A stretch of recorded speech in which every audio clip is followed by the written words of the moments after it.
ছোট প্রশ্ন উত্তর, আশা করি ভালো লাগবে। ইসলামের ইতিহাসে প্রথম রাসূল কে? হযরত নূহ আলাইহিস সালাম। পৃথিবীর সবচেয়ে পবিত্র মহিলা কাকে বলা হয়? হযরত মরিয়ম আলাইহিস সালাম। যারা ইসলামের নামে নতুন নিয়ম বা প্রথা চালু করে তাদেরকে কি বলা হয়? বিদআত বলা হয়।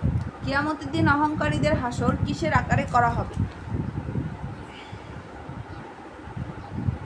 পিঁপড়ের আকারে। কিয়ামতে কাদের গর্দান সবচেয়ে বেশি উঁচু হবে বলো তো?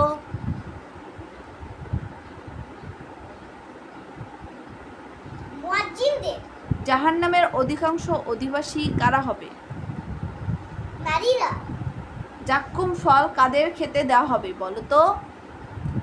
জাহান্নামীদের। কিয়ামতের বিচার দিবসের পর মৃত্যুকে কিসের আকারে জবাই করা হবে? ভেড়া। বই খুলে রাখলে শয়তান ওই বই পড়ে, এটি কোন ধরনের কথা বলো তো? কুসংস্কার। ইসলামের নিয়মে অত্যাচারীকে কিভাবে সহযোগিতা করতে বলা হয়েছে বলো তো? কিভাবে সহযোগিতা করতে বলা হয়েছে?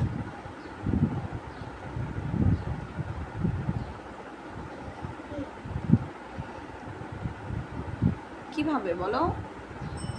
ইসলামের নিয়মে অত্যাচারীকে কিভাবে সহযোগিতা করতে বলা হয়েছে? অত্যাচার থেকে বাধা দেওয়া। বাধা দিয়ে। আল্লাহ তাআলা ফিরআউনের তওবা কবুল না করার কারণ কি ছিল বলো তো? সে মৃত্যুর পরে তওবা করেছিল, মৃত্যুর সময় তওবা করেছিল এই জন্য। পবিত্র কোরআন মাজিদে কোন নবীর নাম সবচেয়ে বেশিবার উল্লেখ করা হয়েছে? হযরত মূসা আলাইহিস সালাম। জাহান্নামের জ্বালানি কি হবে বলো তো?